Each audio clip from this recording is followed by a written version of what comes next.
routine traffic stop What do you mean I was speeding? warning, or at worst, a ticket. I wasn't speeding. But for Sandra Bland, it became the beginning of a nightmare.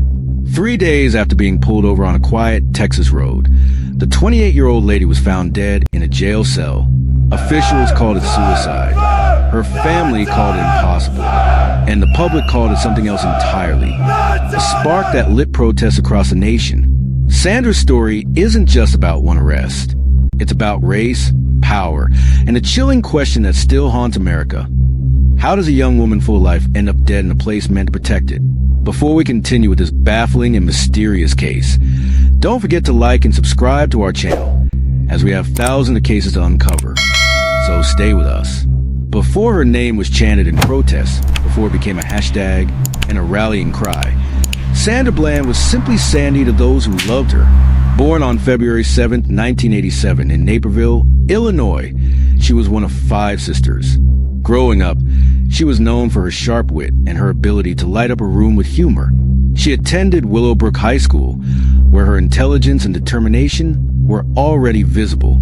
Later, she pursued higher education at Prairie View A&M University in Texas, a historically black college. There, she studied agriculture and became active in campus life, joining the marching band and making lifelong friends. Sandra was outspoken, passionate, and politically aware. She recorded a series of videos she called Sandy Speaks, I mean it. where she openly discussed issues of race, policing, and injustice.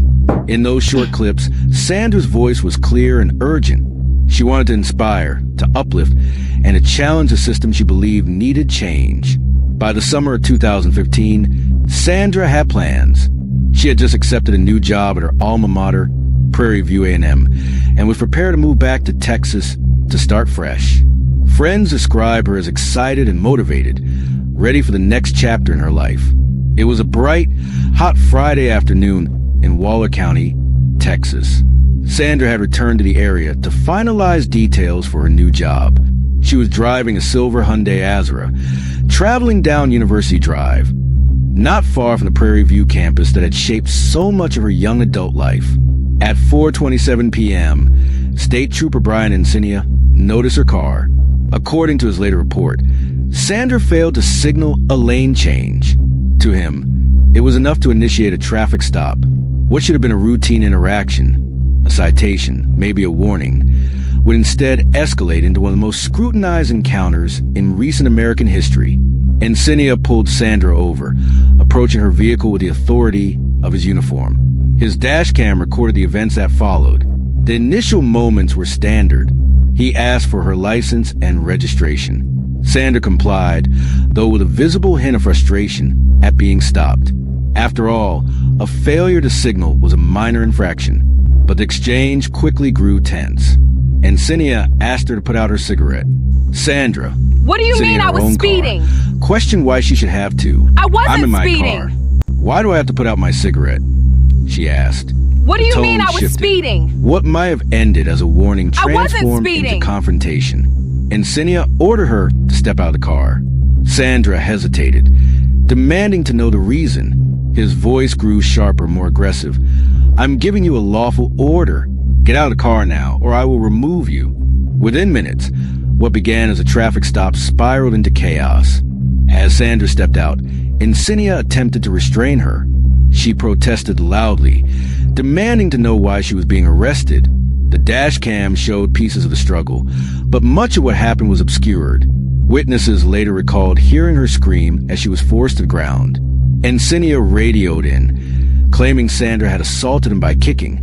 She, on the other hand, cried out about her head hitting the ground and her wrists being twisted in the handcuffs. By the time it ended, Sandra Bland was under arrest, charged with assaulting a public servant. She was taken to the Waller County Jail, booked, and placed in a cell. To those watching the dashcam footage later, the question was clear. Did a minor traffic stop really need to come to this? For Sandra, 3 days of confinement had just begun. For America, a storm was on the horizon. The Waller County Jail stood on a quiet street, its brick exterior blending into the Texas backdrop. For most, it was an ordinary local detention center. But for Sandra Bland, it became the last place she would ever be seen alive. After her arrest on July 10th, 2015, she was booked and fingerprinted. Mug shots captured her face. Weary, upset, yet still holding the trace of her defiance. Her bail was set $5,000, requiring $500 in cash to secure release. For someone in transition between jobs and still settling in Texas, that amount was not easily available. Sandra made several calls from the jail. She phoned family in Illinois, hoping to gather resources. Her mother, Geneva Reedville, later spoke of hearing her daughter's frustration. Sandra couldn't believe she was sitting behind bars over a minor traffic violation. She sounded exasperated, but no one described her as hopeless. Her cell was small, cinder block walls painted a muted color, containing a steel bed, a thin mattress, and a toilet. Correctional officers checked on inmates periodically, though records later raised questions about whether these checks were as consistent as reported. Sandra ate the standard meals, spoke to guards, and occasionally interacted with nearby inmates. She told at least one woman that she was stunned by the situation, but intended to fight it legally. Her new job was supposed to start soon, and she worried about the delay. In written intake forms, Sandra disclosed a prior struggle with depression after miscarriage, but also noted that she wasn't currently feeling suicidal.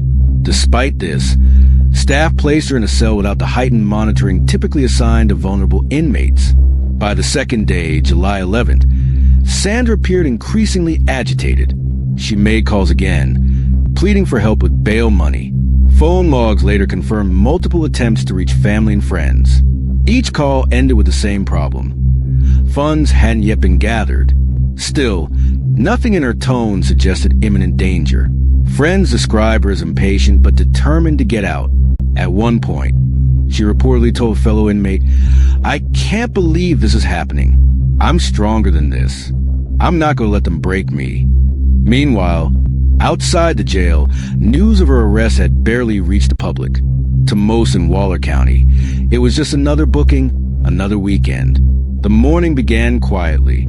Guards later testified that Sandra was calm when they last saw her, but at 9 a.m., something changed.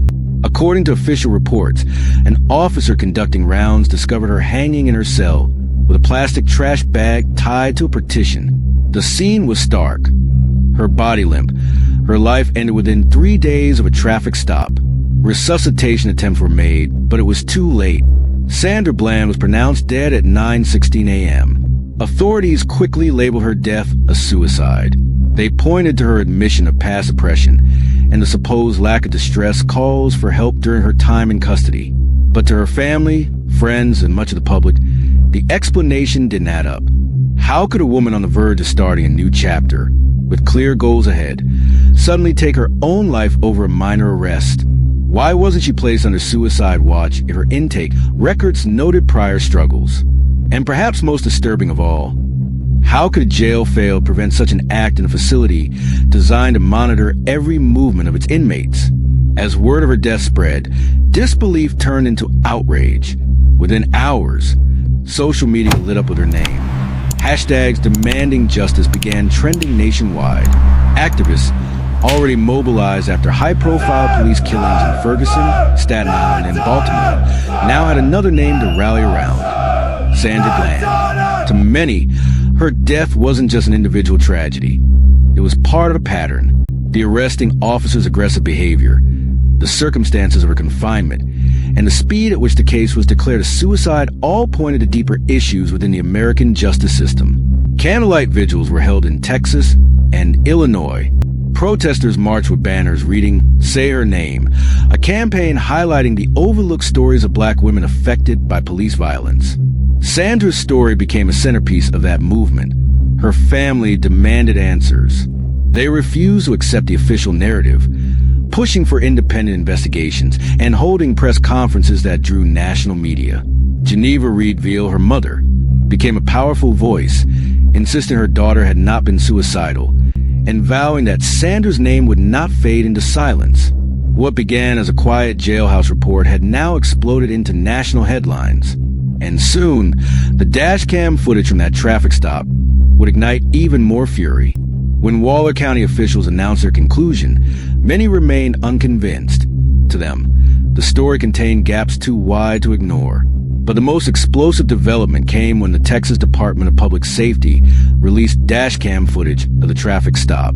The recording showed the escalation in sharp detail, the officer's firm tone turning confrontational, Sandra's irritation becoming resistance, and the moment when a simple encounter transformed into a physical arrest. The video was not only evidence, it was a mirror reflecting the everyday tension between law enforcement and citizens of color. Viewers across the country watched as Sandra questioned why she was being ordered out of her car. They heard her frustration, her disbelief at being threatened with a taser. They saw her voice her rights, only to be pulled to the ground. The images spoke louder than official statements. The clip didn't just document an arrest. It revealed a clash of authority, dignity, and fear. Almost immediately, protests erupted. Demonstrators filled streets in Houston, Chicago, and New York. Signs bearing Sandra's face appeared at rallies. Her name shouted alongside others who had died during encounters with police. The video fueled demands for accountability. Civil rights groups condemned the officer's actions as abusive, arguing that the stop was an unnecessary provocation from the start. Legal experts questioned whether the order to extinguish a cigarette in her own car had any legitimate basis. Meanwhile, mainstream media devoted round-the-clock coverage to the case. News anchors replayed the footage, analysts dissected each exchange, and commentators debated whether Sandra's death was preventable. The word Sandra Bland had become inseparable from broader discussions about race, gender, and power in America. Trooper Brian Encinia faced immediate backlash. Critics accused him of inflaming the situation rather than de-escalating it. Within days, he was placed on administrative leave. Investigations revealed inconsistencies in his reports, where he described a cooperative stop gone violent. The footage displayed an encounter that spiraled after his own demands grew harsher.